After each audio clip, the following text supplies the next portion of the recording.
can I verbalize consent as an adult if I was never taught to as a child? No was a bad word in my home. No was met with the lash erased from our vocabulary, beaten out of our backs till we became well-behaved kids who obediently nodded yes to everything. When he climbed on top of me, every part of my body wanted to reject it. But I couldn't say no to save my life. When I tried to scream, all that escaped me was silence. I heard No pounding her fist on the roof of my mouth, begging to let her out. But I had not put up the exit sign, never built the emergency staircase. There was no trapdoor for No to escape from. I want to ask all the parents and guardians a question. What use was obedience then, when there were hands that were not mine inside me? Many young people have gone through similar experiences to the ones in these poems. Most of my friends and I have gone through something similar to what is discussed in this collection. In today's society, the sad statistic that 1 in 5 college women have been victims of sexual assault is something that is seen as normal. Being a victim of sexual assault can take years of healing and feeling whole again. The poems in this collection, however, have the capacity to mend and heal broken hearts. The reader is taken on a journey about growth and healing, self-love, and ultimately rising up to find a home within yourself. In The Sun and Her Flowers by Rupi Kaur. The art of growing. I felt beautiful until the age of 12, when my body began to ripen like new fruit, and suddenly the men looked at my newborn hips with salivating lips. Boobs, he said, let me see yours. There is nothing worth seeing here but guilt and shame. I tried to rot into the earth below my feet, but I am still standing, 1 foot across from his hooked fingers. And as he charges to feast on my half-moons, I bite into his forearm and decide I hate this body. I must have done something terrible to deserve it. When I go home, I tell my mother, the men outside are starving. She tells me I must not dress with my breasts hanging. Said the men will get hungry if they see fruit. Said I can avoid all this trouble if I just learn to act like a lady. But the problem is, that doesn't even make sense. I can't wrap my head around the fact that I have to convince half the world's population that my body is not their bed. I am busy learning the consequences of womanhood when I should be learning science and math instead. I will not subject myself to their ideology, because slut-shaming is rape culture. Virgin praising is rape culture. You are not a cannibal. Your actions are not my responsibility. You will control yourself. Home. It began as a typical Thursday, from what I recall.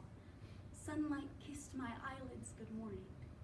I remember it exactly. Climbing out of bed, making coffee to the sound of children playing outside, putting music on, loading the dishwasher. I remember placing flowers in a vase in the middle of the kitchen table. Only when my apartment was spotless did I step into the bathtub, wash yesterday out of my hair. I decorated myself like the walls of my home were decorated, with bookshelves, frames, photos. I hung a necklace around my neck, hooked earrings in, applied lipstick like paint, swept my hair back. Just your typical Thursday. We ended up at a get-together with friends.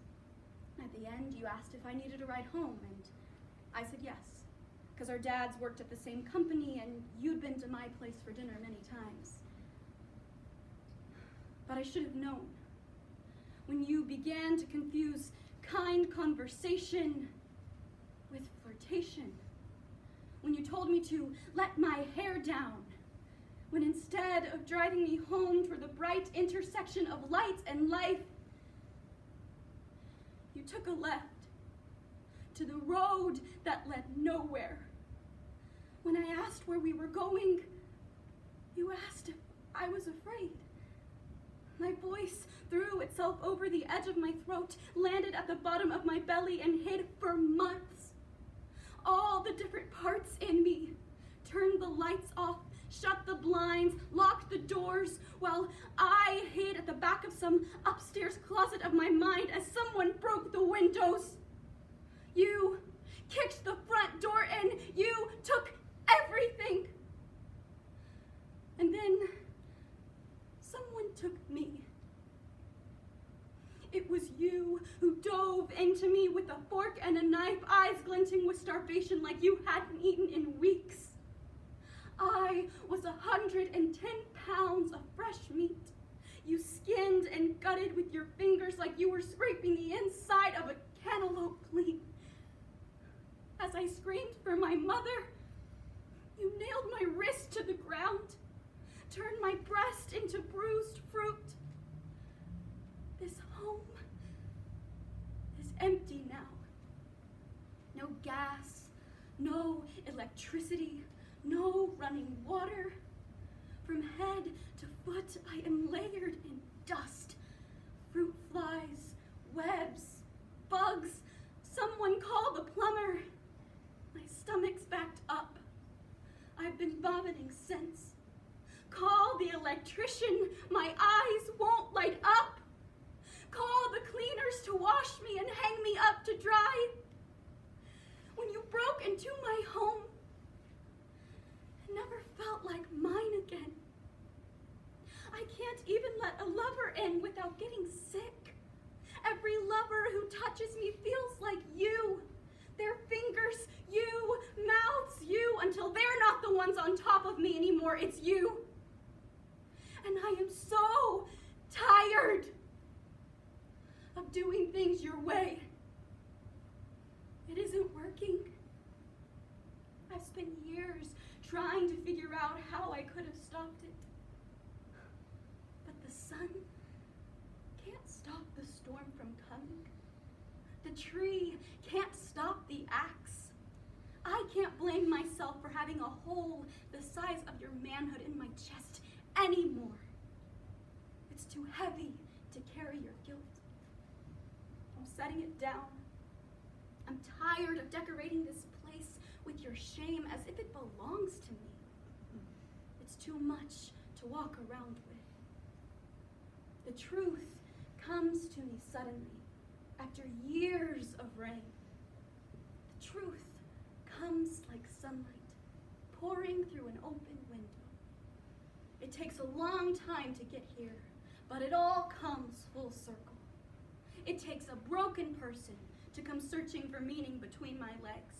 And it takes a complete, whole, perfectly designed person to survive it. It takes monsters to steal souls and fighters to reclaim them. This home is what I came into this world with. Was the first home, will be the last home. You can't take it. There is no space for you. No welcome mat. No extra bedrooms. I'm opening all the windows, airing it out, putting flowers in a vase in the middle of the kitchen table, lighting a candle, loading the dishwasher with all of my thoughts until they're spotless, scrubbing the countertops, and then I plan to step into the bathtub, wash yesterday out of my hair, decorate my body in gold, put music on, sit back, put my feet up, and enjoy this typical Thursday